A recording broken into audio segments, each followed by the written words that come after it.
They did not give us any hope. There's not a lot of research. It normally doesn't turn out well when you have triple negative. You're probably not going to make it through this. That's kind of what we were left with. Did they ever give you an option for treatments? Everything shows that if you opt to not have chemo and not have the shit thrown at you, you don't make it. I did not want to be alive. I just didn't want to live a life like that. So my husband made the call to our oncologist and said, she's done. She's not going to come back. I was back in the room waiting and the surgeon came in and he's like, literally, you're our walking miracle. It's completely gone. Did it ever cross your mind, what if cancer was your wake-up call and not your ending? You're never gonna be the person that you were prior to that diagnosis. I'm not, but I am a 100% better person. I learned through all of this that we hold traumas in our body. It is 100% your mindset. What would you say now to someone who's going through this and whose mindset just isn't that strong right now? I would definitely say,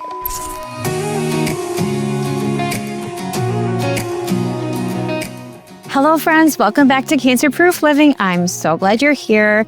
I'm Michelle, an 8-year non-Hodgkin's cancer survivor, a mom, and a certified integrative nutrition health coach. After cancer, I wanted the healing roadmap that I couldn't find.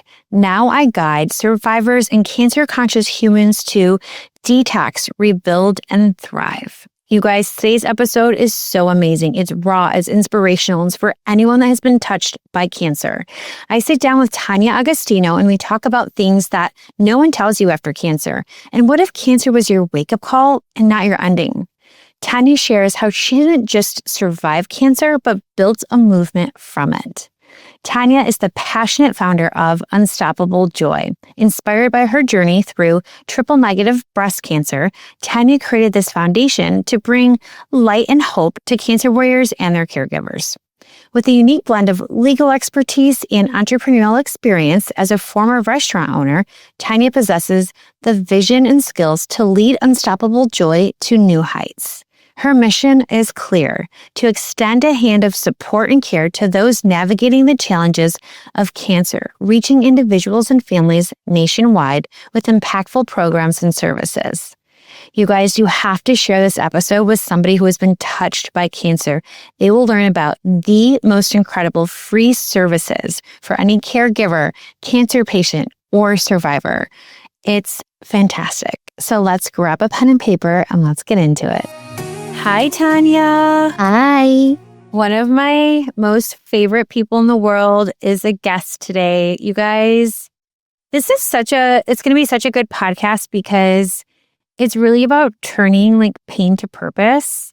And Tonya's story is so inspirational, but what she has done about her circumstances is what is really inspirational. And it will help every single person listening out there. So make sure you tune in and listen to what she does, what her organization's about, and how it helps people, because I promise you it's going to help either you or somebody in your friends or family circle. Okay. So let's get started. Tonya, I know you don't like talking about your story, and I'm going to make you take us back a little bit. But before we get started with your cancer story and how you found it and all of those things, tell me what your life was like leading up to cancer. Say 2 years prior to cancer. What did life look like? What were you doing? Who were you?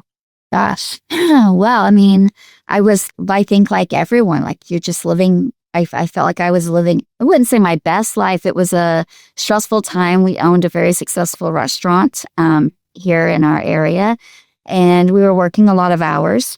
I had our first grandchild at this time. And so all good things were happening, but you're just going through the life's motions and living life. And at some point, yes, we're going to have a guest during the day. Your co-host. Yeah. Part of me, how inside you always are something just doesn't feel right. And I kept bringing it to our doctor's attention, who I was friends with at the time. And he's like, you're just working a lot of hours. That's it. Try to rest. Well, if anyone is in the restaurant business, they know that's absolutely not possible. And so I was just, chugging along, going through the motions, and just felt like I had to really have to push and figure out what was wrong with me. I had just wasn't feeling right. And so kept pressuring them to do tests. And then anyways, I found it. I found a lump. Wait, so did you just have a gut intuition that something was off? Or were you having certain symptoms that were like, okay, this is weird. Why is this happening? I think I had like bronchitis it seemed like for forever. And then we had went to Italy. My husband's family, he's from Italy. And so we went back. We had closed the restaurant like in the month of January because here we live in a tourist area. And we went back to visit family, and I had like a little bit of a break. So I was starting to feel better. But then when we came back, our customers were like, gosh, you still have that cough. Like it's there. And so I kept going back to the doctor. But when I went back, I'm like, maybe check my hormone levels. And he's like, absolutely not. Like you're too young to be even premenopausal. And I'm like, just for the hell of it, could you just check them, just to see? Because how old were you? 40. I was not young, but not old, like 40, 45. Anyway, it came back that my cortisol level was very high. And he's like, that's very concerning. Like the number was off the charts high. And he just associated it with the fact that I was working a lot of hours and, not being able to really take time. And then 2 weeks later, I found this lump. I was in the shower and I found a lump and called him. And right away, I was put on I like to call it the conveyor belt of now you're in this world, and had a mammogram, had a biopsy, all the things. And it came back that at the very beginning, it was our surgeon called and said, look, it's cancer, but it's not a bad cancer. And we're going to be able to go in and get it out and nothing. You're not going to have any treatment. Like, I think we're going to be one and done. Okay.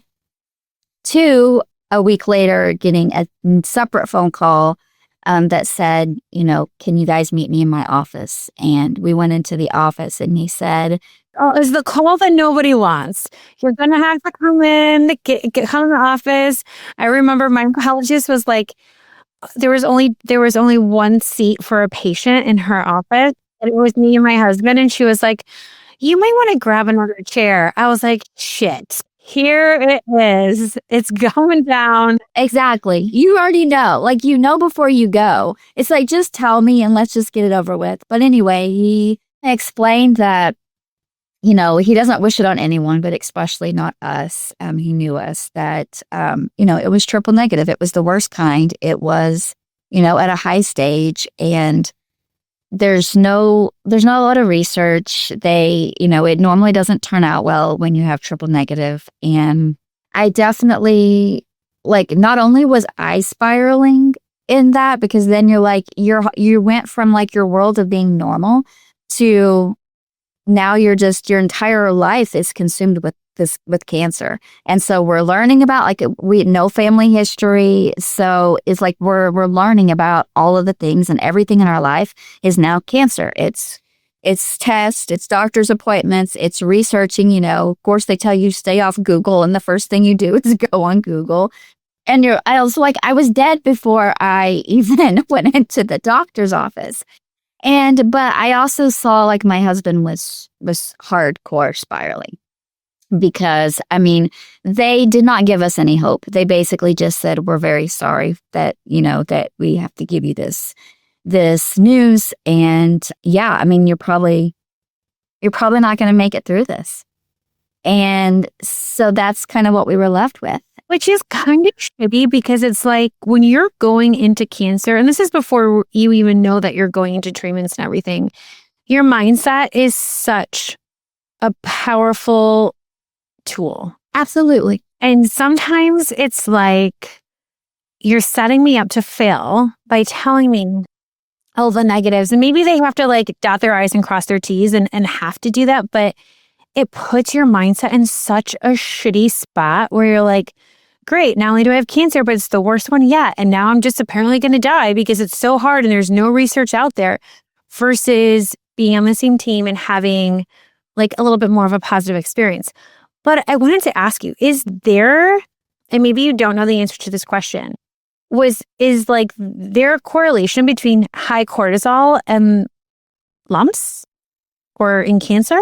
I think in cancer, yeah. I'm not so sure that it's lumps. I think it's just in cancer.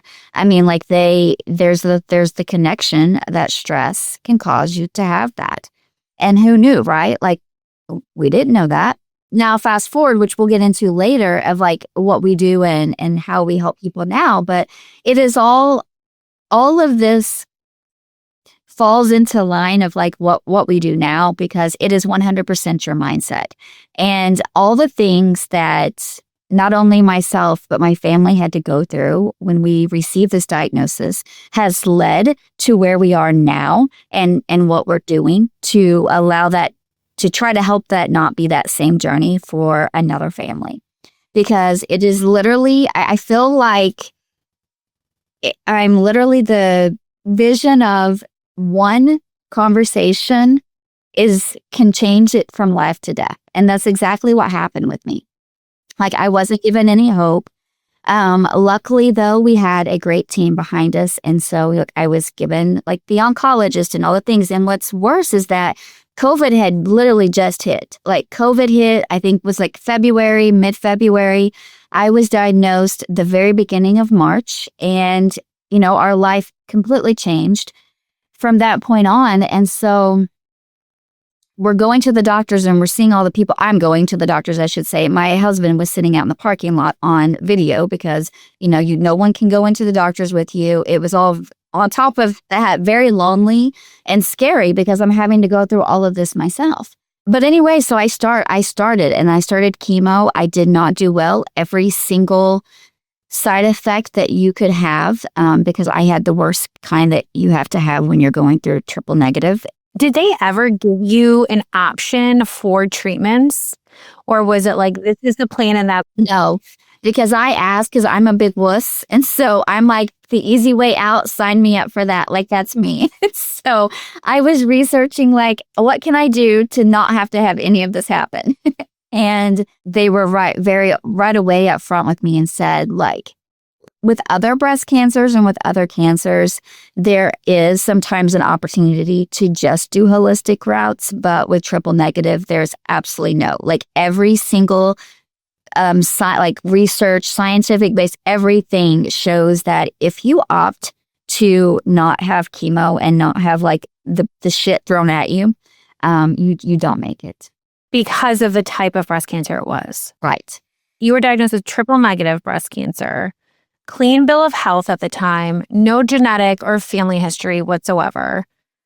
So when you have this diagnosis put on you and you're hearing the doctors say all of this stuff, like how did you decide to move forward on your terms? How did you decide you're going to fight it on your own terms when you're already kind of being set up to fail or thinking that there's not like a huge hope out there? How were you able to get into that mindset to even start chemo and all of the things that you went through? I don't think I ever did, Michelle. I think that, now looking back, because now what I do now, talking to other people going through it, it's like I realized that my body was in fight or flight mode from the day of diagnosis, from that day sitting in his office, that I was just, I'm either going to like not do anything and not survive, or I'm going to put I say poison, in your body and still probably not survive. And so I didn't feel like I really had much of a choice. Like I know I did, but then you also have your family that they're saying like, at least do this. Like, don't, So I started treatment, and like I said, I had every single side effect that you could possibly have going through it, and lost my hair. It was very traumatic. I will never forget the day that my husband was sitting out in the parking lot, and they were like, you need to find a wig. And that was a whole, like that to me was the most traumatic part, because as a woman, like you lose that feeling of feeling like a woman. You have, hair. I have no eyelashes, no eyebrows, no hair, no nothing. And for breast cancer patients, you lose your breasts too. And sometimes your ovaries. Yeah. So you lose everything. Everything that is the norm for everybody. It's like it was stripped away and you didn't sign up for any of it. So it's the shittiest journey that I feel like any person diagnosed with any kind of cancer has to go through, because it's just the unknown, and there's just the way you have to maneuver your life through that. There's nothing there. It's just shitty. There's nowhere else to say, how else to say it. Yeah, and as your physical appearance like dissipate like that, I remember always thinking too, like you have this image in your head of what a cancer patient looks like, right? They lost their hair and everything. And I remember like at least telling myself like, no, like I'm going to do everything I can. I'm not going to be like that. And then you slowly, round after round, see yourself turning into the cancer patient. Oh yeah. I couldn't leave my house because I was like, I have no hair. And the wig was like, that was a whole other disaster. So I ended up just wearing a baseball cap through the whole thing. But like, I couldn't eat. I was bedridden for a year. But I will say, like, midpoint, I think I was four months into chemo. I said one day, I was watching my husband and my daughter, and I just said, we're not going to do this. Like, I couldn't eat everything. It was just horrible. Everything about our life was horrible. And when you say we're not going to do this, you're talking about continue with chemo. No, I meant, yes. And I knew that if I didn't continue with chemo, that it meant that I was basically, saying we're done. And so I called my husband and daughter into the room and said, let's put the families on video and we're going to say goodbyes, because I'm not doing this anymore. It's not that it's not just fair to me, because I'm young and my life has been stripped away from me and I did not sign up for this shit, but neither did them. I mean, like our youngest daughter came home from her doctorate program to help her dad take care of us, but we had to like sell our restaurant at the time.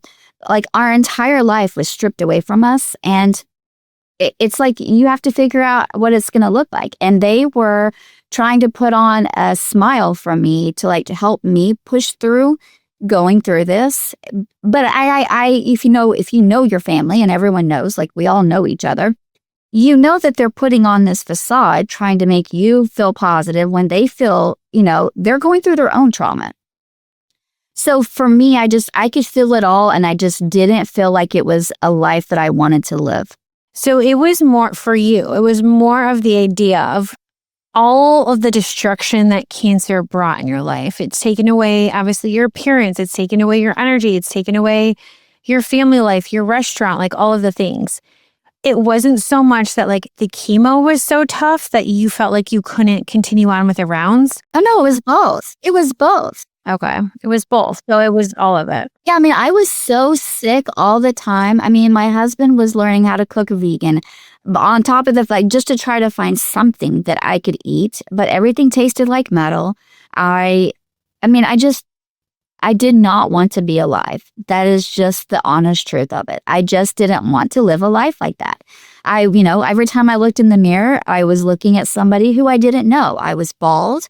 I was sad. I was sick. I'm like, it's just, who is this person? And this is not what I signed up for. It's not what anybody signs up for. Yeah. The identity completely shifts through cancer. And I think especially in the middle of treatments, when you wake up and you're at the slimmest or sickest part of your life and you just look so different and you're just like, who am I? Who is this person? Like, what is going on? And you almost become resentful. Obviously, you become very resentful, very angry. Oh, I was very angry. 100%. Did you ever looking back, did you ever think like, God, I hate my body. I'm so resentful, or like felt like a sense of betrayal from your body because of the situation you were in? All the time. I was a very angry person, and I also know that was probably even more difficult for my family to have to see, because I wasn't a nice person. Not that I was mean to them, but I was just not nice in general. I was not happy. I was very angry. You go through it's like grief. You go through the levels of like, you're mad at God. You're like, why did I deserve, like, what did I do to deserve this? I'm a good person. Like, you go through all of those feelings. And at the end of the day, this is what was served to me, and this is what I was going to have to go through. And I needed to either make a decision to give up or put my big girl pants on and tough it through. And so I did not. I decided I wanted to give up. And so you made that call. You said to your family, you're like, listen, I think this is it. I can't go on anymore. Let's get everyone on FaceTime. Like, what happened next? And like, what was that conversation like? Well, I mean, they didn't, love it, and they tried to talk me out of it. But at the end of the day, I'm a very, when it came to that, it was ultimately my decision. Like, I don't have to go to chemo. Like, I don't have to do anything. So my husband made the call to our oncologist and said, she's done. She's not going to come back. And he said, have her on the phone at 5:45 when I'm done with my last patient. I want to talk to her. And he's like, okay. And I think at that time, my husband was just like, hoping that maybe he could talk some sense into me. And at the same time, a girlfriend of mine called randomly to check in on me that day. And I told her the same thing. And she's like, no, no, no, no. And so she starts making phone calls and calls another friend of hers. Well, it's another friend of ours who's a therapist. And Melissa called me and she's like, look, I'm a friend of yours. And so I can't talk to you, but we're going to would you do this? And so her thought was, would you go and have sound therapy done? And I'm like, I don't know what that is. And she said, so she's describing it to me. And I'm like, look, there is no way that somebody playing sound bowls is going to make me change my mind. Like, it's not going to magically make me be cancer-free and make me happy. You're like, I'm going through chemo. I am dying. I don't want to listen to a sound bowl. I had no idea what it was. And I was like, no, that's whatever.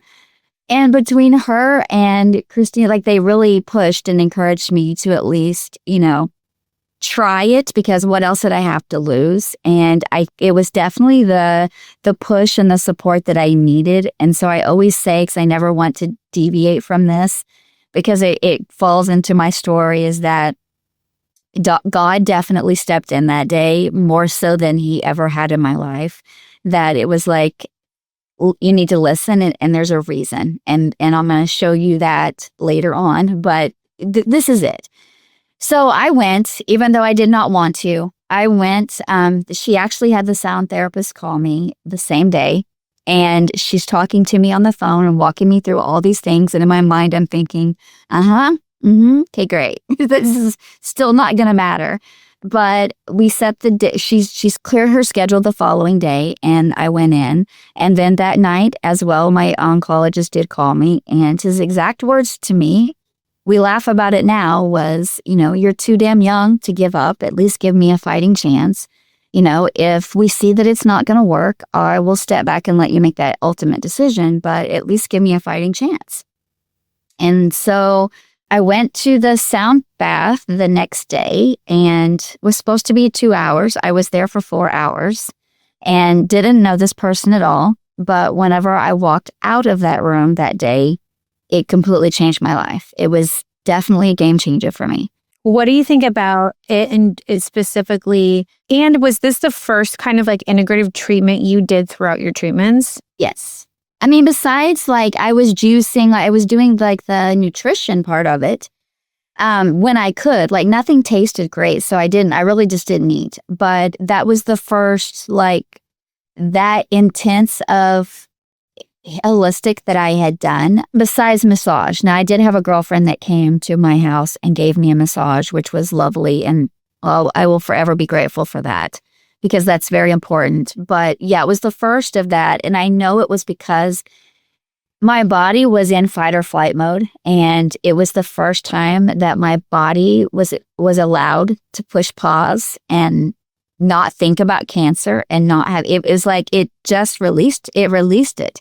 And it took my body out of that fight or flight mode, and it gave it a moment of pause. That's the only way I can describe it. No, I think that makes total sense. And when you think about the nervous system, right? And we know we can't heal in a state of fight or flight, but we know when we can get back to that place of rest and digest, when we go into the parasympathetic state of rest and digest, that's when healing can begin. And that's when our nervous system can kind of come down.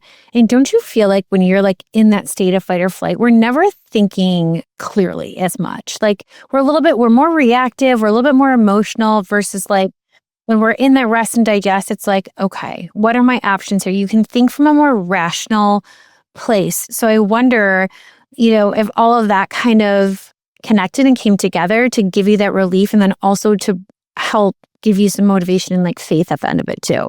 Yeah, absolutely. I mean, I definitely wasn't thinking straight. Prior to this, I was, like I said, I was very, very angry and I was very sick. Literally, I was, the sickest I've ever felt. And I didn't feel like my body, I felt like I was on fire from the chemo that was being pumped into my body. And it was just horrible. It was the worst time literally of my life. And I didn't want to live like that. And even though, like now I'll give the advice, like it's temporary, gosh, that's really a hard pill to accept. Even when you're in the midst of it, you're like, really? That's what you're going to tell me? It doesn't matter whether it's temporary because it's ever consuming. And it's what you're living every single day. And you know that I have to go, I have to have the stuff put inside me. I have to have the medicine, before and after. I have to have the side effects. Like you're going to have it all. So what would you say now to someone who's going through this and whose mindset just isn't that strong right now? What if they're at their own breaking point like you were? What is the best advice you could give them from your perspective? Gosh, I would say, look, I said today, I'm not going to get emotional with you on this. No, let it out. Cry. I love when everyone cries on here because we're talking about hard shit. I would definitely say, like, it's shitty. The whole aspect of the whole thing is shitty. I know I have to heed from the advice I was given. I mean, give it a fighting chance. Like, you never know. I always feel like there's a reason that some of us, have to go through this. And for whatever reason, for whatever it is, I would just say, like, don't give up. At least fight it. And you'll come out a stronger person on the other end of it. Yeah.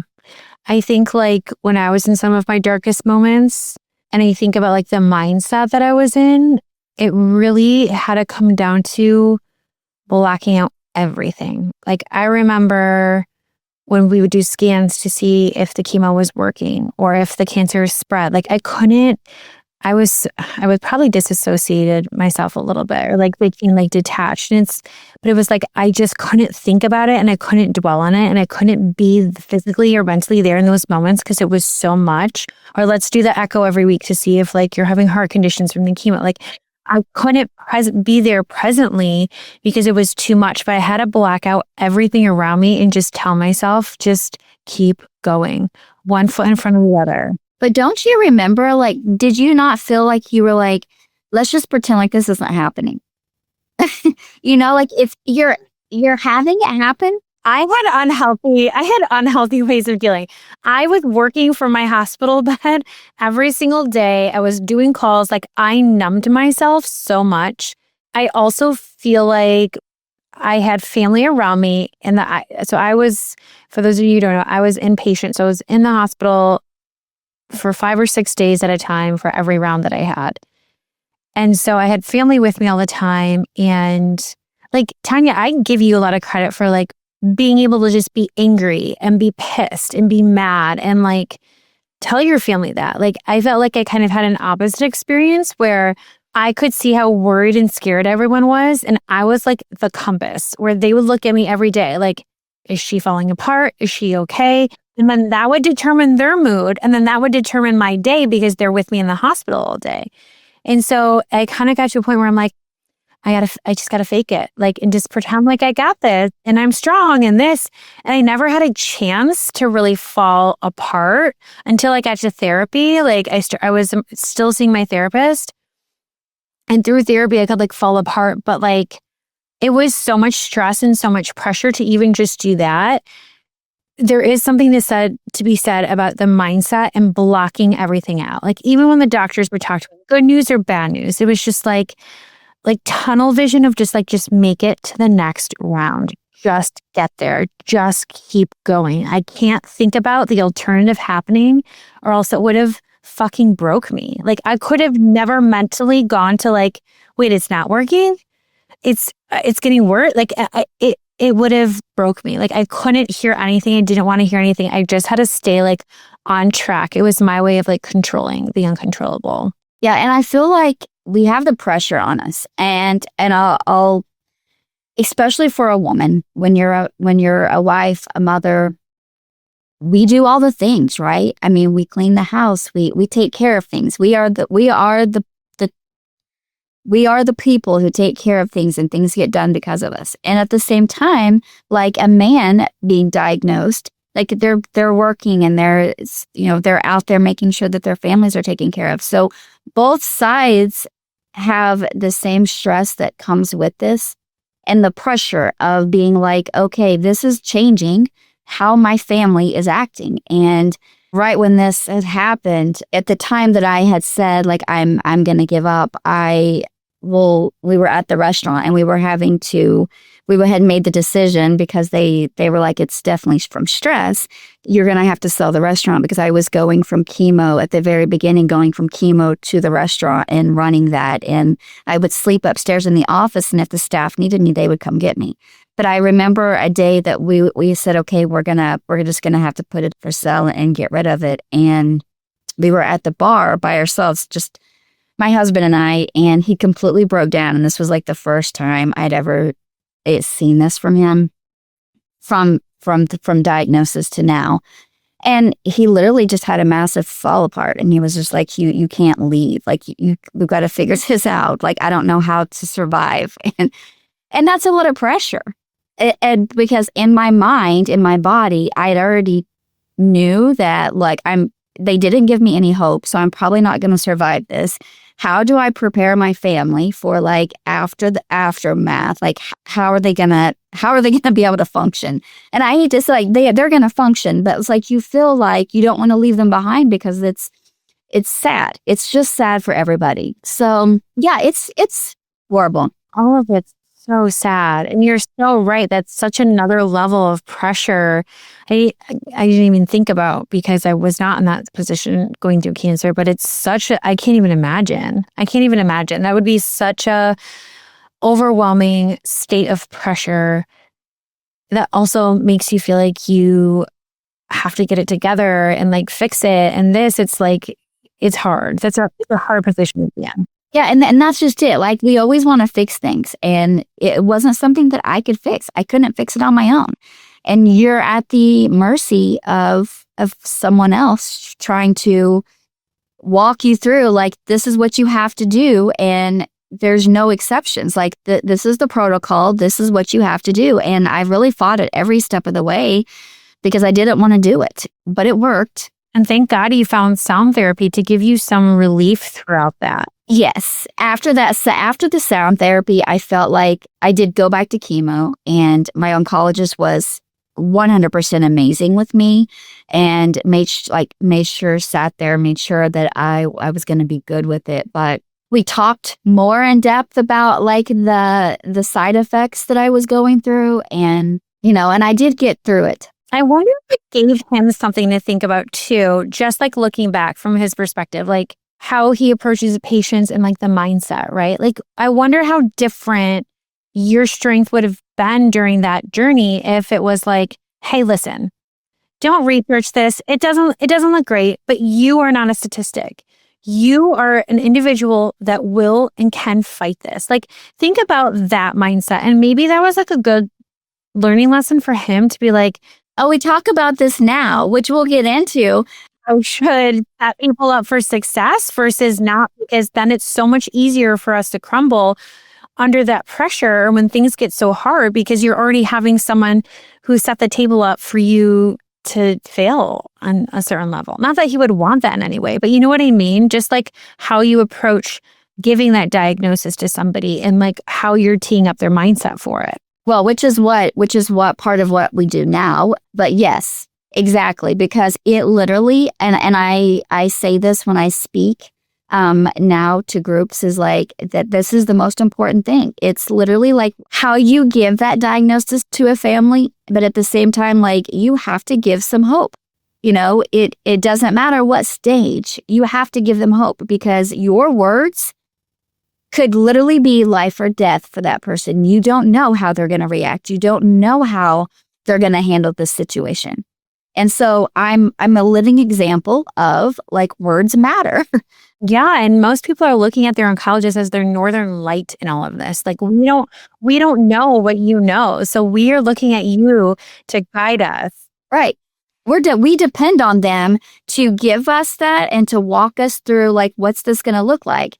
And everyone always says, well, if it was your family, what would you do? But I mean, like, what do you, in the end of the day, what are they going to say? We do expect them to walk us through the best that is going to be, and hopefully for everyone that has it has a good outcome. Unfortunately it doesn't always, and that is truly unfortunate that any family has to go through this.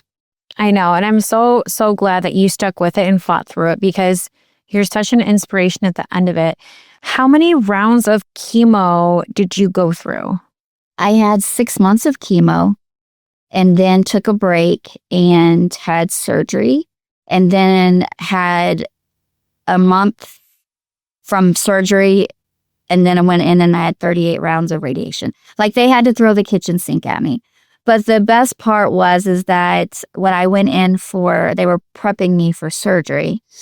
And I mean, again, it's like they don't tell you everything. Like, oh gosh, I remember I got shingles and I was pissed. I walked into my oncologist office and I was like, I said, I have this and it's burning, and all I remembered is like my dad had shingles and I'm not a pain person. So like, I don't want anything that's going to hurt.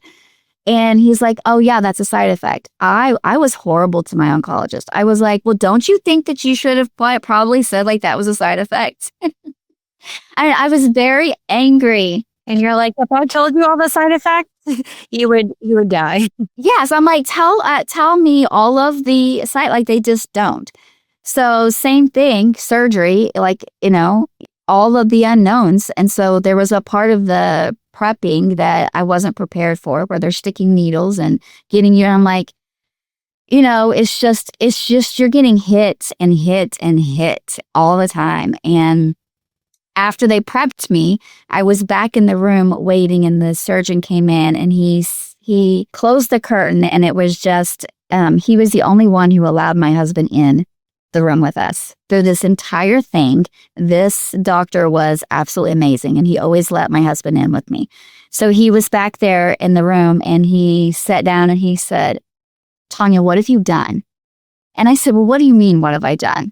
And he goes, I just looked at all, like they do x-rays and they do an imaging before. And he said, I just looked at that to, make sure we're doing all the things right before we go into surgery. And he said, it's completely gone.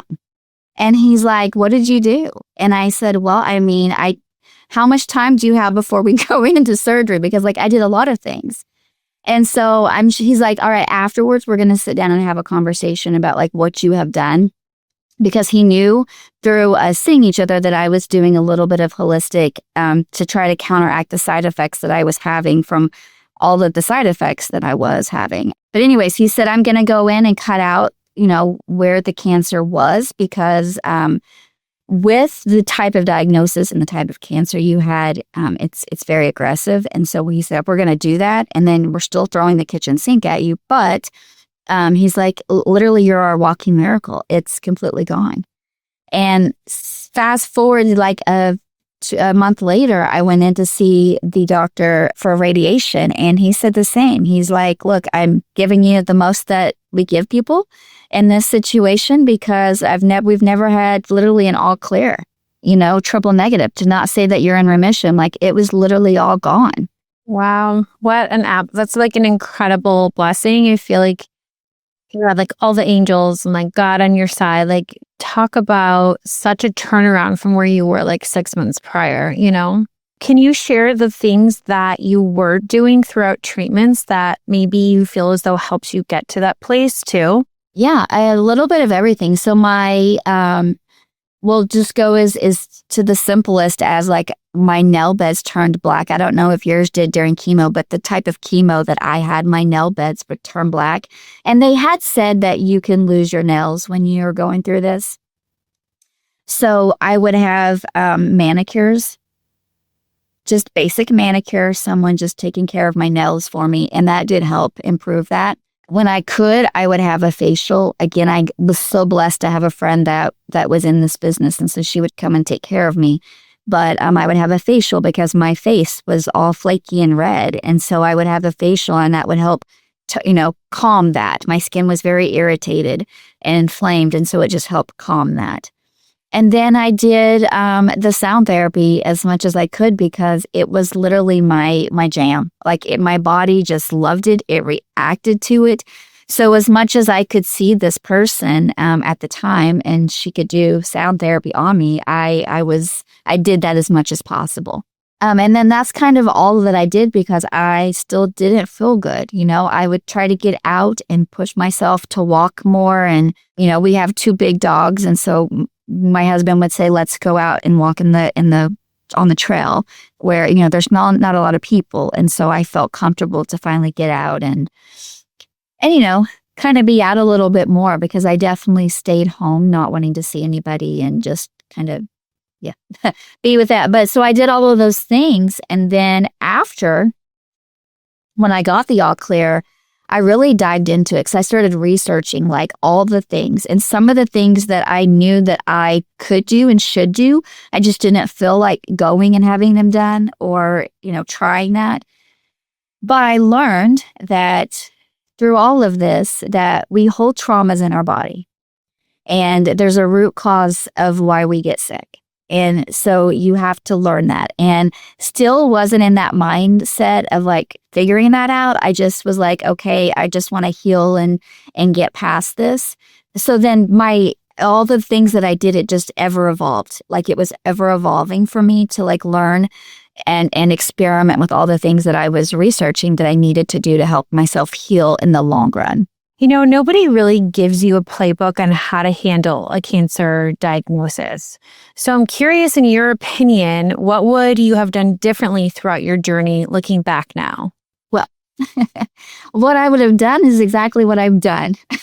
I've created this, and I say I loosely because it's not an I, there's a whole group of people, which you two are involved in it. Like it takes a community to help somebody, but which is what we've created. So we have created a group to help that, and for that reason, because that's what I would have done differently. Like there was no support, the support that you and I both needed, that we have found that helped, was not there. And so now it is there. And now we do have that to help other people. But my advice, but what I would have done differently, what I would have utilized these services. I would have utilized and done, for the ones like me and you who had to have chemo, I would do the holistic and the treatments at the same time because they complement each other. So the holistic approaches and the services, the self-care services that you can use, they're not just self-care services loosely using. It's like those are a necessity to help our body heal while we're going through the treatments. And I wish doctors would encourage it more or talk about it more because you're so isolated when you're going through cancer and cancer treatments. And, people talk about like massages and stuff, but no one's really talking about other holistic things that can really help throughout the cancer journey. And I know that it's not the doctor's thing. They don't believe in it. There's no research, blah, blah, blah. But there are therapeutic services that can help. So for you, tell me about your transition from being a cancer patient into becoming a cancer survivor and how life was different after that. Well, afterwards, I rang the bell on New Year's Eve, and I can remember thinking like, great, we're done. We're never going to speak of cancer again. We're going to go on our life and we're going to have a great party. Like if COVID was, coming to as much of and people were able to travel. So like my parents were able to travel up and we spent New Year's together. And even though my mom couldn't go in with me when I rang the bell, no one could. Again, mask, all the things. She was in the car, and when we got home, we had a lovely New Year's Eve party. And so for me, it's like nice because New Year's is always that moment of like a double celebration. Double celebration, new beginning on a completely different level. Absolutely. And so then it was like, after that, I thought, okay, we're not going to talk about it ever again.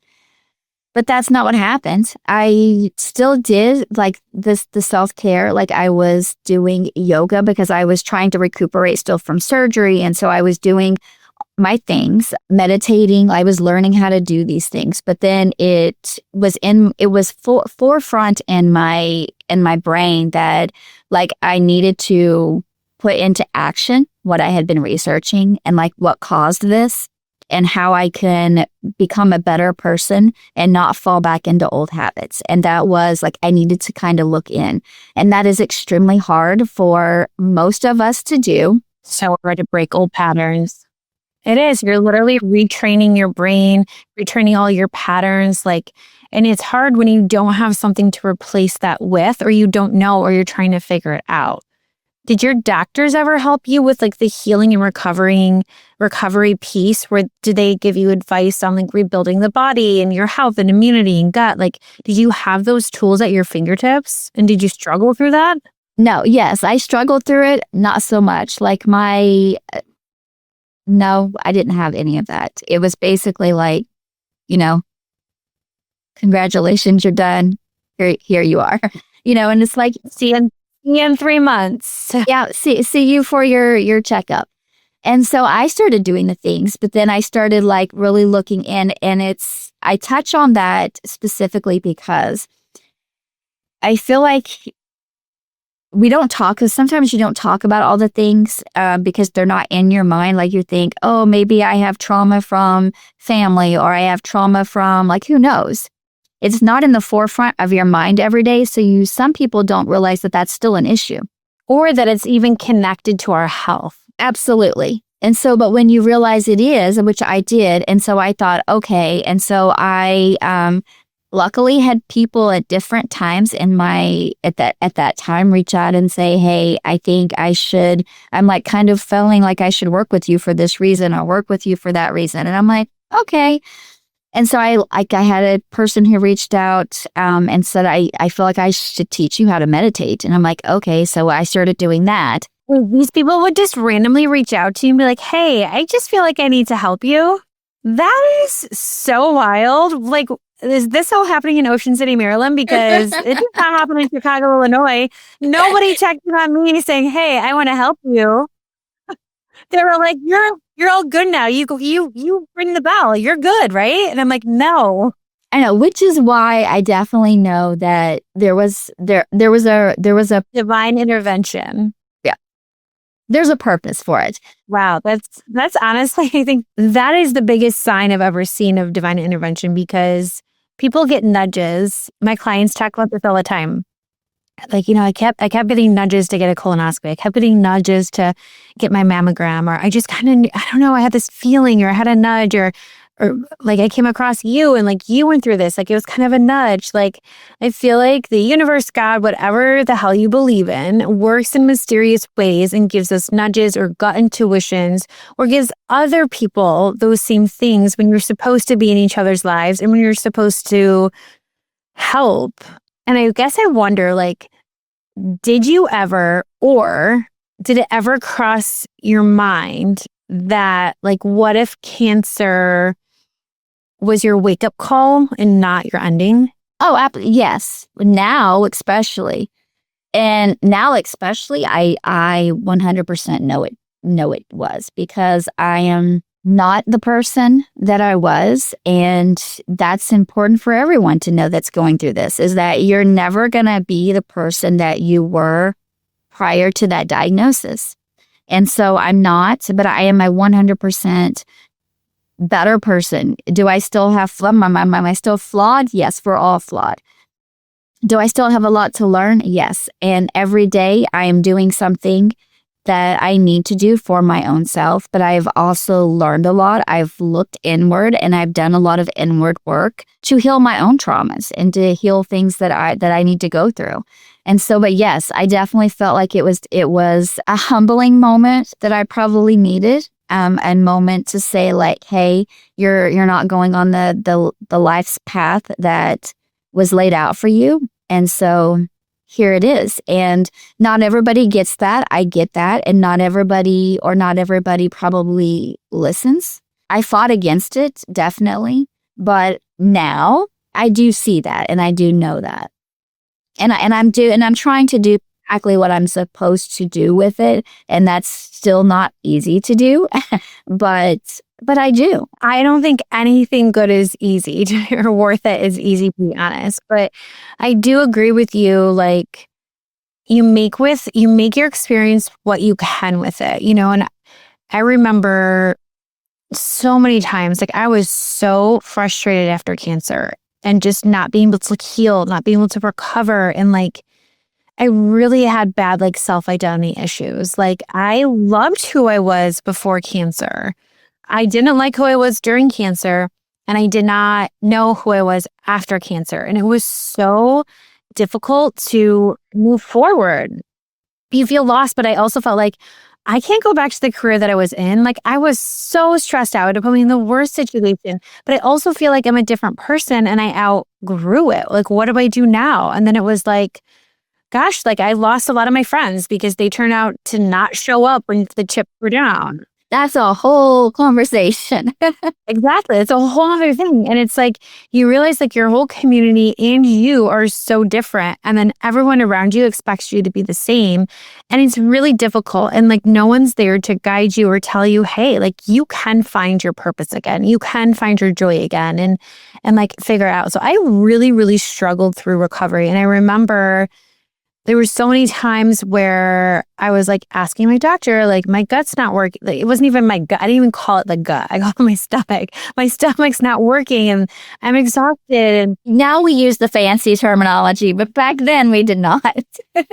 And like, I have brain fog. I know it's brain fog, like all of these things. And there was no help and no resources.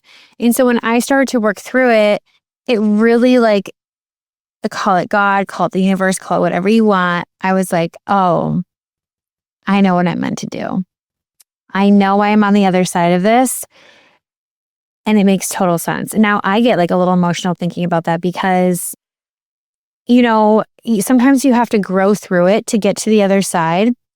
And it's not like you ring the bell and then you like figure out why you went through something. Like, this is years and years of hard work, of inward work, of really figuring out the root cause, of really understanding how the body, like for me, like I had to go through so much, but I was like, okay, I know I'm here to help other people go through this because there's no support. And I was never one of those people that was like, I'm going to go to the support group and sit in a circle with a bunch of like, and no offense, but like when I was diagnosed 8 years ago, I was 32 and it was more still considered like a quote unquote old person's disease. So like, I'm the youngest one. These people don't know what I'm going through.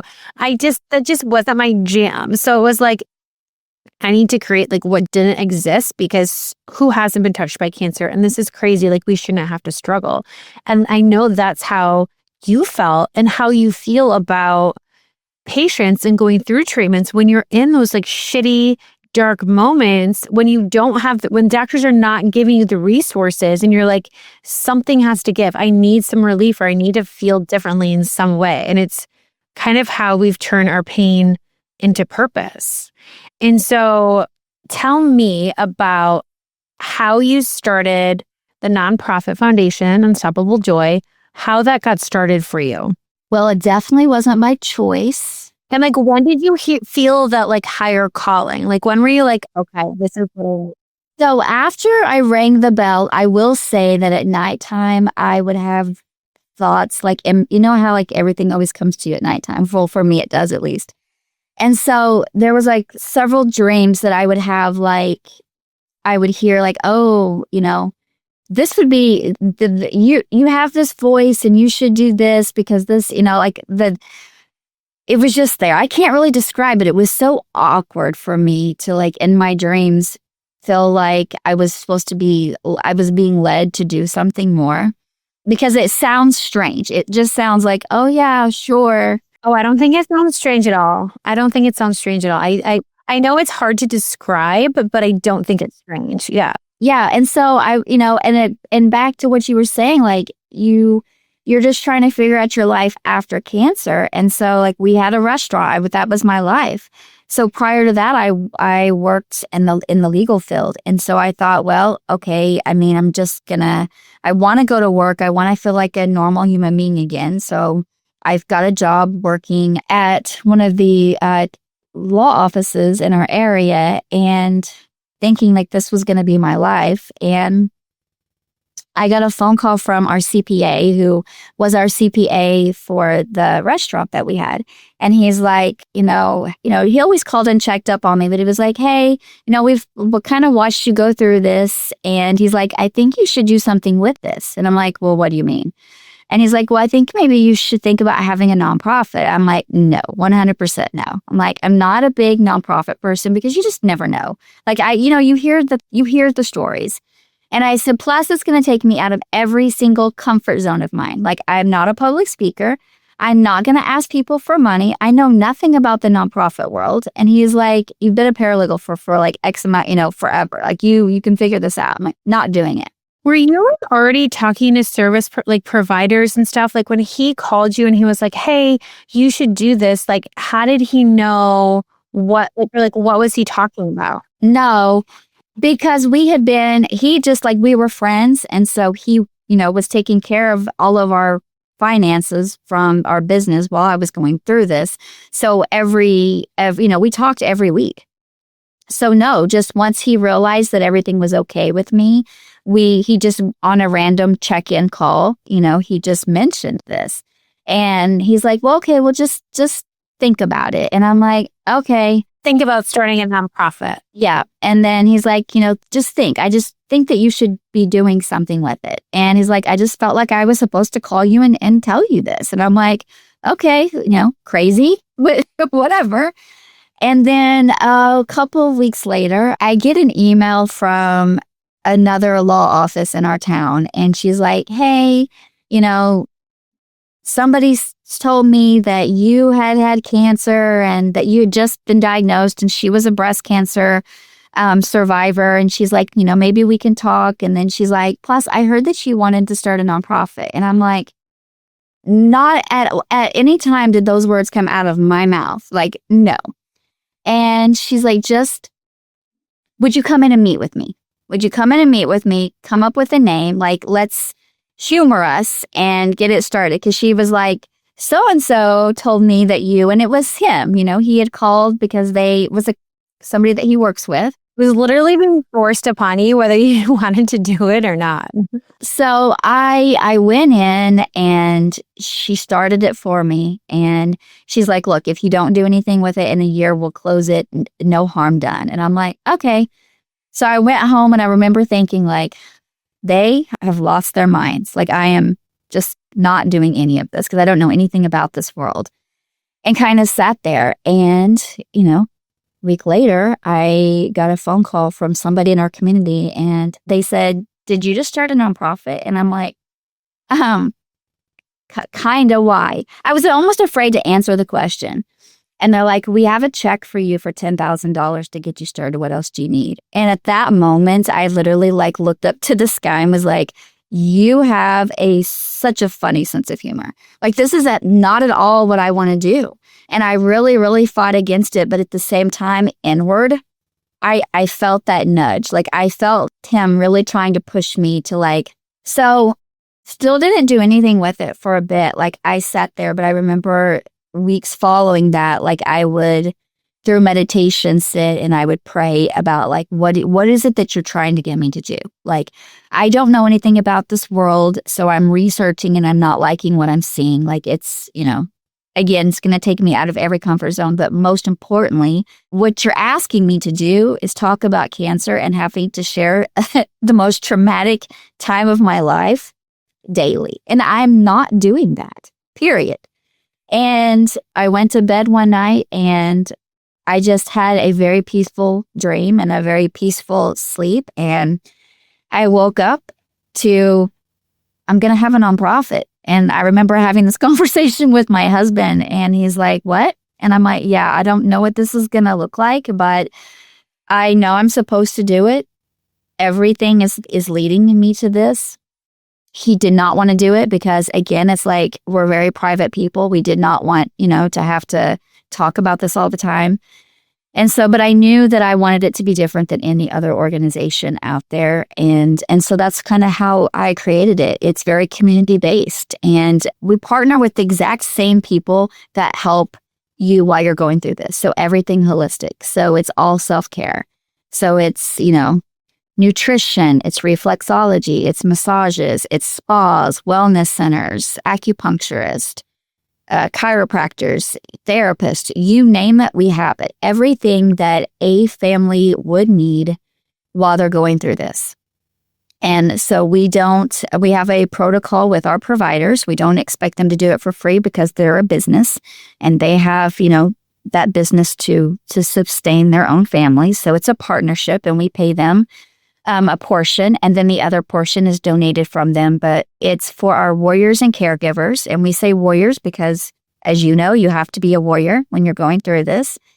It's a free service that we offer them. And then we follow our families through the warriors' 3 years to survivorship. And then after that, we have a path to prevention program that our same providers work, but it's different protocol at that point. And then we push them into that because what we're basically trying to teach them is, look, don't fall back into old habits. All the things that we've learned, like there's a root cause. So let's get into that. Let's help you look inward when you're ready and when you feel comfortable to do that. So they're able to have like massages and manicures and like lymphatic and therapist and all the things. But at the same time, we also do guide them into grief support and therapies to like help them look inward and find the root cause of why they got this, but not only for the person diagnosed, but also for their caregiver, because as we know, it affects the entire family. And so that's exactly what we do. Yeah. So I was going to say, so tell everybody like who you provide services to. So the foundation is Unstoppable Joy. So they provide this integrative services to 3 different groups of people. Yep. So it's for adults, children, and animals battling any kind of cancer. And our animal program is our newest program, and it's fairly dear to me. It's called Noah, and it's named after our little Shih Tzu that we had, but it's nurturing our animals with healing. And so there's a lot of moving parts to our organization, but one of the services that we have are healing bags, because I'm a very strong, this is like the first foremost of when I speak, is that we are a cancer organization, but we are nothing about cancer. It is everything positive and uplifting, because you have to be positive or have positive support around you when you're going through this. And so everything with us is that. So our healing bags, again, nothing about cancer in there. They're all very natural and supportive items that are in the bag. And we have cream colored for our women and children, navy for our men, and red for the animals. And the ones for our people, for our humans, they go to the cancer centers throughout the United States. And from ones for the animals go to the veterinarian clinics. And you guys, the one thing I love about Unstoppable Joy, and I also do work with them too, because I love their mission and it's absolutely fantastic. And I really wish I had it when I was going through treatments. But what's really great about them is that they're national. So anywhere you are in the country, you can get free services, massages, like she said, therapies, sound baths, sound therapy, red light, facials, like whatever, anything that's going to make you feel good. This is for cancer patients if you're actively in a diagnosis. And when you are a cancer patient, that's when you get those healing bags from wherever you're getting treatments from, for caregivers and for cancer survivors. There is not a nonprofit organization out there that gives a shit about caregivers. I'm sorry, I'm just going to say it. And because I was a caregiver to my mom before my diagnosis, like I know the mental and emotional stress that is and how hard it is and how much caregivers need to be taken care of as well.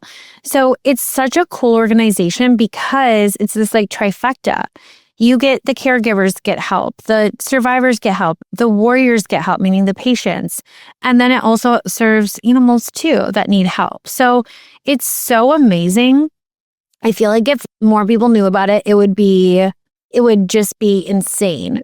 Well, it's grown. It continues to grow. But the most important thing that is that we take care of the here and now. Like, we're not to like diss, because research is very important. We have our own research department that that would be, Michelle you do that for us. Like, there's a reason, there's a rhyme and reason. Like, you need to know like why these services support the regimens that they go through, the treatments. So like there is a reason, and we need to have research for sure.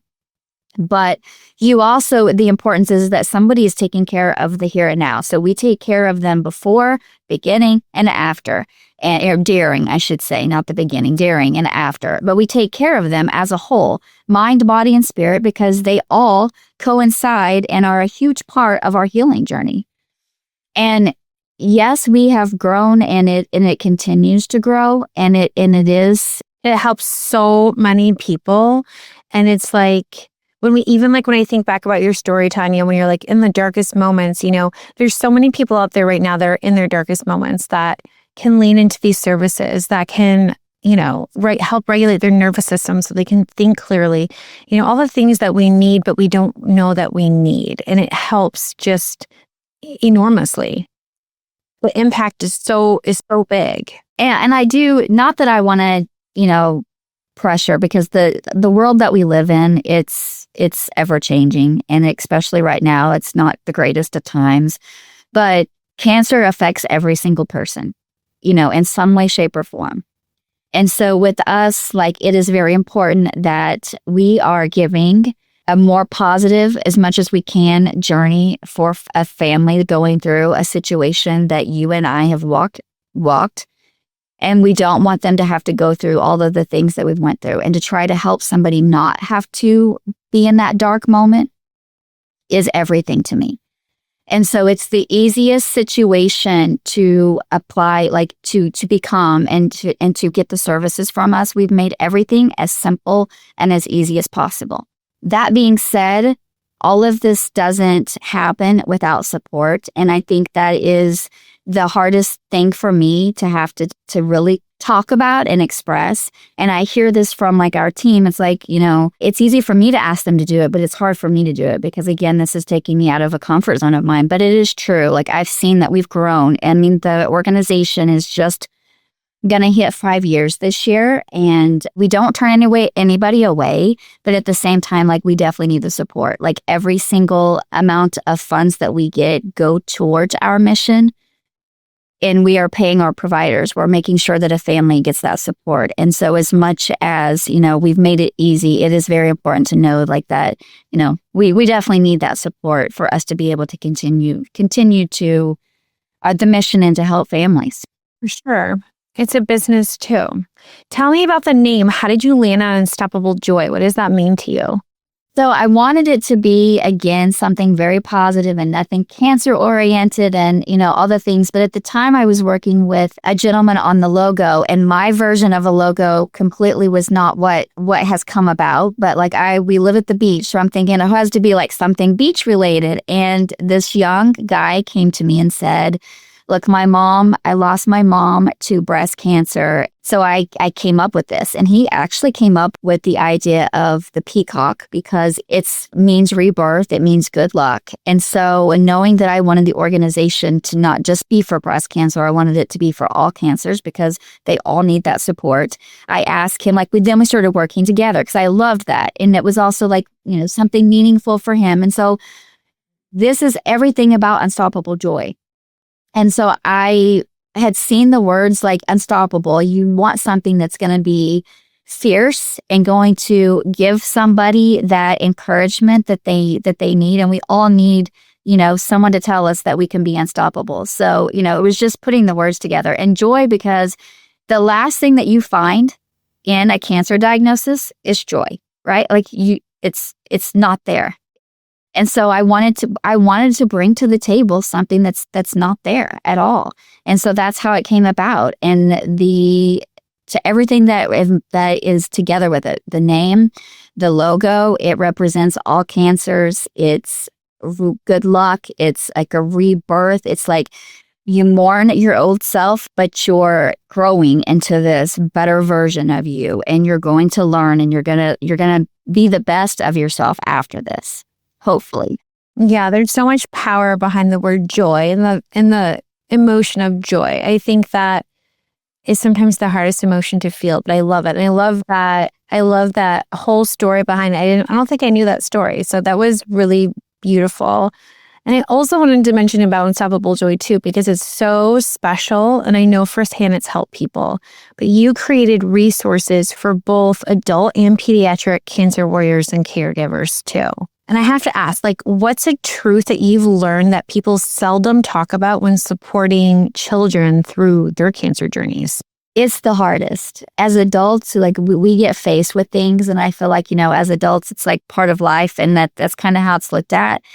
But when it comes to, and I have to say the same about the animals, but when it comes to a child, like they're helpless, and especially when it's your child. But if any child, you don't ever want to see them go through that, or a family go through that. We recently had, with all of the joys, we have our losses. And so there's always been like losses of the adults that unfortunately we've lost. And then, we had a warrior that we recently lost that was a child. And it's so hard. And I take it really hard because I'm in it with them every single day. I'm talking to them. Everybody that's involved in our organization, you become part of our warrior and caregivers families at that point. Like we want to be there. We want them to feel comfortable to call us and talk to us. And so it's just hard, especially when it's a child. So we always, want to make sure that that child is taken care of. And then, unfortunately, when a situation like what we just had happens, but we still want to make sure that that family is still supported, because even though they now are not on that cancer journey anymore, they still need to be supported, and we're going to be here for that. And we are. Sometimes more after than ever. Absolutely.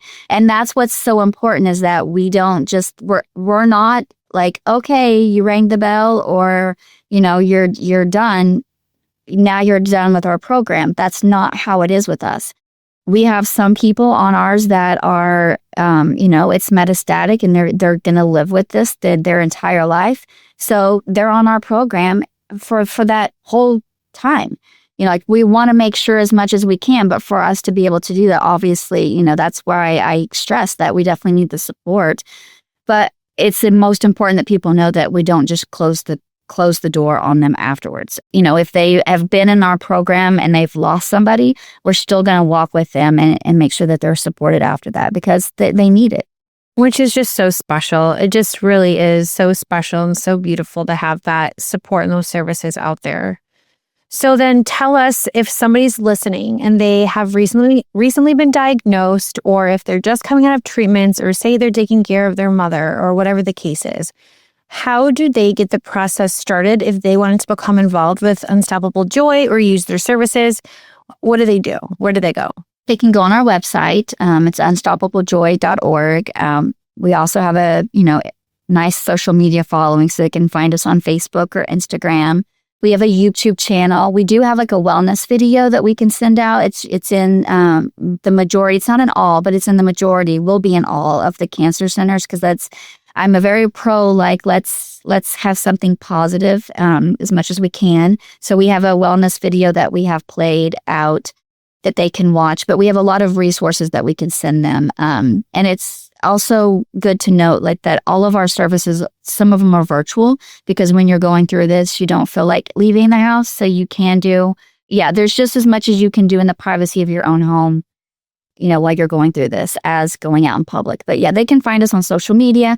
You reach out to us, send us an email or DM me on social media, and I will make sure that you get set up in the program. And then there's so many ways to get involved. Like, we have ambassadors, which is how we grew so quickly. We have ambassadors in all of the states, and in some states we have 10, in some states we have 2. But it doesn't matter how many. It's about spreading the word, because that's the more people that know about us, the more people that we're going to be able to help. And so you can become an ambassador. You can become a provider if you are in a service that you have, something that you can offer, a wellness gym, whatever, at the holistic world. Then you can also partner with us. And it's literally, we're just growing a huge family to make sure that everyone, as much as we can reach, is supported. Absolutely. Wonderful. So if you are somebody that wants to use the services, go to their website, send an email or DM on Instagram or social media and say, hi, I'm so-and-so. I'm a patient or a survivor or caregiver, and I would love some services. This is where I'm located. If you are someone that wants to get involved with the organization because this foundation really touched you in a different way, then still reach out and say, hey, I would love to get involved. This is the state that I live in. This is what I would be open to doing, or just say, I want to get involved. If you are a company listening that wants to provide a service, I was just going to say, it's so weird how you and I read each other's minds. If you're a company that wants to provide a service, if you do Reiki, if you do virtual anything, like whatever you want to do, reach out and say, hey, would love to be a part of it. Again, no one's asking you to do it for free. It's not for free. You still get paid. And there's a great agreement between both parties. But if you are looking to give back in a certain way, especially now the holidays are coming up, or if you've just been touched by cancer and you're like, hey, I want to give back, this is such a beautiful way to do it. And like, I'm involved in the organization and I can say, like, you can do as much or as little as you want, but the support is there and you really help people. And I want to come full circle to this because you guys, Tonya has celebrated 5 years of being cancer-free this year. This New Year's, yeah. Which is so amazing. I'm so honored. I'm so proud of you. I can't even begin to think what our world would be like if you didn't keep going and if you didn't do that sound bath. So I have such gratitude for that.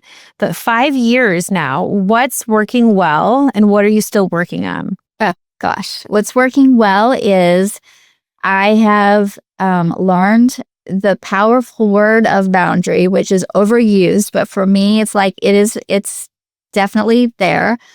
And so I do practice what I preach. I tell people like a self-care doesn't have to be something that you have done. It can be something that you just like words. So like if you don't feel like doing something, it's okay to say no. You don't want to do it. And I do that sometimes. Like I'll look at my calendar if I don't want to do something or I just don't feel like that's someplace I want to be. I will say no and I don't have to give an explanation or apologize. So that works well for me. It's like having my own boundaries and listening to my body and knowing who I can be around, what I can be around, and what I want to bring into my own space. Another thing that cancer gave me was it definitely threw me into menopause. So I'm fighting all of that. And so, that's what's not working right now. And so I'm learning how to maneuver, how my body's changing and all the things. And so I'm still always working on that. But I feel great. I'm happier than I think I've ever been in my life. And I think there's a lot to say for that. Like for everything that I've went through and that everything that like, every day I hear this from people. It's like, I don't love what I do, but I know I'm supposed to be doing it because I hear that we help so many people. And so even though it's hard, like every day I have to like have a check-in with myself and be like, okay, what do you need today to be able to be there for somebody else? And I definitely don't need anyone to be like, oh my gosh, Tonya, thank you so much. I absolutely don't need that, nor do I want that. I just know that I'm supposed to be here for it. And I'm grateful because I literally 5 years ago, I could not have been here. So I know that I am doing what I'm supposed to be doing, but it's a blessing. It's truly a blessing for me to be able to help somebody else because to express, and I can to you because, we're friends. For a family to have to go through that, and I've walked that journey and you've walked that journey. For me, I'm a very empathetic person and I never want another person to have to feel the way that I felt. So that's why we do it. And so I'm always trying to evolve myself and learn And exactly what I say, practice what I preach, so that I can't always be that best version of myself to be an inspiration for someone else. Do you think you could have gotten to this place in life without cancer? No. No, because I mean, sometimes you have to have a jolt, life altering experience to have something like that happen. I mean, I was going, we were, like I said, we were running a business, going out with friends, all the things. And I had so many losses after that. Like I had family issues. I had friends that we lost because I lost my hair and they didn't know how to handle that. Like, and I do want to touch on that before we end, that the most important thing I would say is, as much as a person thinks that I don't know how to express and I don't know how to talk to this person because they're a friend or a family member and it's awkward for me, it may be. But suck it up, because it's extra awkward for the person that's been diagnosed or for a family that's been diagnosed. If you're stumbling and you don't know how to deal with a friend or a family member that's going through cancer, this would be your advice to them. This would be my advice to them. It's like, I understand that, but imagine how those people feel and try for a second to put yourself in their shoes and imagine that if it happened to you or your family, you would not want someone to completely just turn their back on you. And I don't think that people do it maliciously or do it on purpose, but it's uncomfortable. But sometimes, you have to sit in the uncomfortable to be there for people, because people need support. People need support from other people. It takes a community to go through something as tragic as this, and we should all be there for that. And so that's why I also welcome, as people who have went through the same journey, to join us, because the more of us who share our stories and the more of us who are there to, hold someone's hand or walk someone through it, the better it's going to be for that person.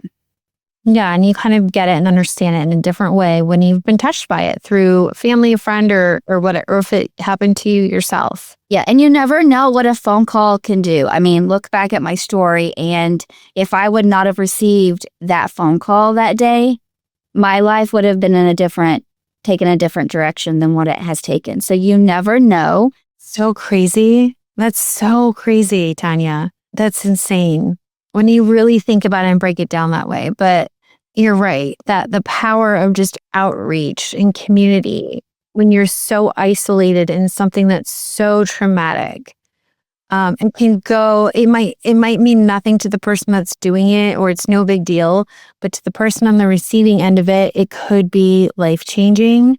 It could be life or death. Yeah, it absolutely. You don't know what they're going through or what they're feeling, and what you say to them, or your encouragement, or the support that you can give them in that moment can change everything. And it's so funny, me and Tonya always joke around, because when we first started talking on the phone, it's how we met. I told her, I was like, after my cancer diagnosis, like, I was pretty traumatized. And I really told myself and my whole family and all my friends, I said, I never want to talk about cancer for the rest of my life. I wouldn't let anyone take pictures of me through treatment. I didn't give a shit about ringing the bell. I didn't want a video of ringing the bell. I'm like, no one. And I remember my dad was like trying to like sneak pictures of me, and I like bitched him out. I was like, no, like, I don't want to remember this. I just want to go back to my old life. Joke's on me. And I remember telling that story to Tonya, and Tanya's like, oh, I never wanted to talk about cancer for the rest of my life either. Like, that was it. And now we're both here talking about cancer every single day. Every single day. And helping people every single day to get through like the other side of it. And I think that one thing that no one tells you after a cancer diagnosis that has nothing to do with like food or treatments or anything like that is just how much support you really need during recovery. I think after you do ring that bell and people disappear and the chatter of cancer starts to slow down, and the more and more time that passes from your last treatment, the more you begin to process, the more mental health support you need, the more trauma you kind of experience, the more isolated you feel because of the self-identity issues, because of the anxiety. get fears of reoccurrence, like all of these things pop up. You have scans and like you're feeling unfulfilled. You don't know who you are. Like these are the, everyone thinks, okay, you're good now. You're all done with treatments. Like you're flat. But you're not. You need support more afterwards than you really do. And burn tree. Yeah, I agree. I don't want to say that in such a broad statement because like so many people are different. But I know for me, I needed that support after so much. And it was the time when everyone disappeared because they thought treatments are over. You're cool. You're good. Well, you're good. Yeah. And I think we should clarify it. You need different treatment. Like you need support. Sorry, not treatment, support. You need different support. You need a certain support when you're going through the treatments. And then you need a different support after the fact. Because then you're like in a different stage. There's stages, just like there's stages of everything. Like there's stages of this. And so it's not just like, oh, you're good now. Congratulations. No, it's like now there's a whole other part of this that people have to figure out. I know when I'm coaching people and I coach survivors and preventers, but when I'm coaching the survivors and say a week out of treatment to like 2 years out of treatment, and so on, everyone's in different places. And I say the same thing, right? Like it takes time and your nervous system has to relax. But the second your nervous system relaxes, all of the memories pile through and there's all the trauma. Like recovery is such a process and you're not alone in it. But just know, like, you're normal. It's okay. Be gentle with yourself. Even I'm 8 years out and I still have things that pop up. You're 5 years out. We still deal with things. But I think when you have the right tools, the right resources, the right community, the right services, you're able to deal with it in such a better way. And it doesn't feel as though cancer has like completely taken over because cancer is not allowed to steal our future. That is on us though. We have to do the work. We have to utilize and do the work. Yeah, you have to do the work, and that is true. It's not allowed to steal our future. Mm-hmm. Well, Tonya, this was amazing. Let's close out here. What's one thing that you know for sure at the end of this entire journey in 5 years out? What's one thing that you know for sure that you can share with the audience? That we should take care of ourselves. We should put ourselves first, and we should understand how important that is. That for us to be whole and to give ourselves to our family, to the outside world, we have to fill our own cups and make sure that we're good. So always listen to yourself and take care of yourself so that you can be the best version of yourself. I love that. I think that's so incredibly important. And I think everything you said about boundaries is so, so important, especially for all the people pleasers out there. So thank you. And you guys, I'll put in the show notes how to reach Tonya. I'll put her website. I'll put her social media. So if you want to get in contact, I'll put her email too. So if you want to get in contact with her, you have all of that info in the show notes. Tonya, thank you so much for coming on. You are just, talk about pain and purpose. You just have transformed your entire life and community around everything that you're doing. And I think you should feel so proud of yourself and how far you've come. And it's only been 5 years. I can only imagine what the next 5 years have to bring. Yeah, you're such a beautiful person. And I'm so, so grateful. So are you. This couldn't, have worked out any better than without the people that we have. And it's through our team and the providers and just the community as a whole, whether, in all states, like it's one big family. And so I'm very blessed that the mission is spreading and that we are all coming together and to help other people.